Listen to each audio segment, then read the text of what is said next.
Is it possible to have a perfect marriage despite differences between a couple? We learn in this week's Parsha, Parshat Chayei Sarah, that it is indeed possible.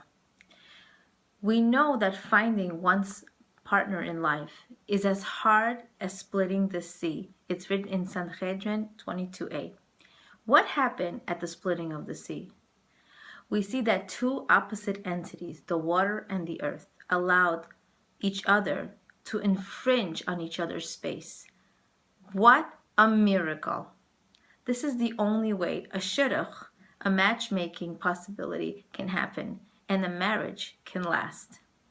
You may argue that Sarah Imenu, Sarah our mother, Abraham's wife, had a perfect marriage because she just had the perfect partner. You may argue that Sarah Imenu had a successful marriage because she was married to the most pious man in her generation, and her job as a wife was that much easier.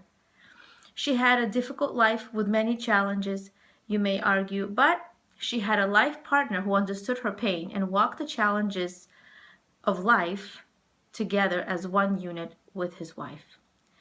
A woman might think, what if I'm alone in this because my husband and I are just not compatible? I feel like I'm alone in this because we are just so different. This parsha offers a consoling explanation to this question. One of the most charming pesukim in the Torah is when Rivka's family asks her an astounding question.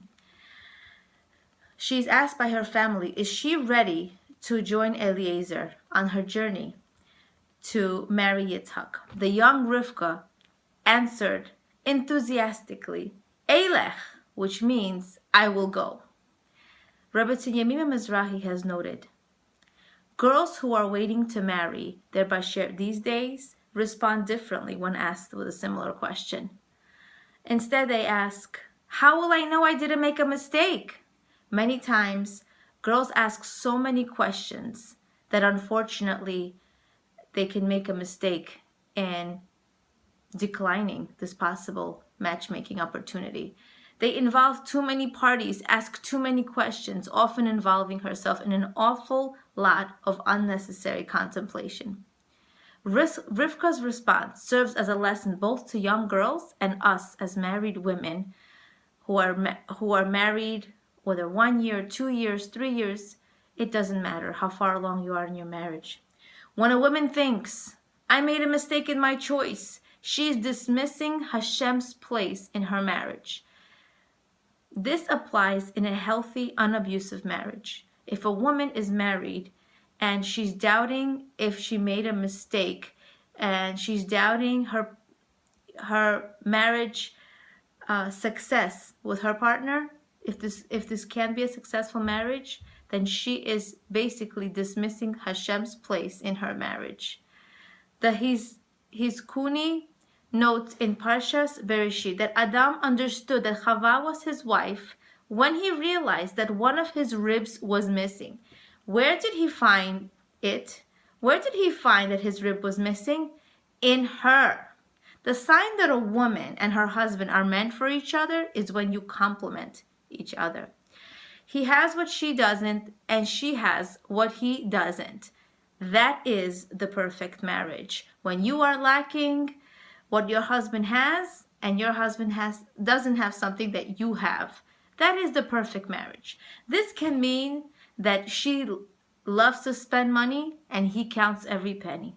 This can mean that she's a social butterfly and he's like a hermit. He buries his head in the sand and is very introverted.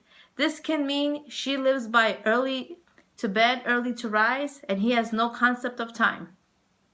This can mean you are super family oriented and birthdays are so special and are such a big deal, and to him birthdays are just like any other day. The stark differences between two married people are precisely the areas in which your marriage shines. Let's appreciate the strength that each partner can contribute to a blend that results in a beautiful marriage. I'm going to leave you with a practical tip. If you doubt a shidduch or a marriage partner, if you doubt your husband or you're doubting the person that you're dating, think about what attracted you to him in the first place. Because you may be surprised that perhaps these differences are what actually brought and drew you together in the first place. May those who are married stay married happily. May those who aren't married yet marry their bashert easily at the right time.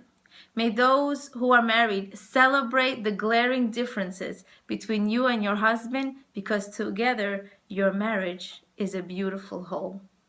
Leah Abramov, Being and Becoming.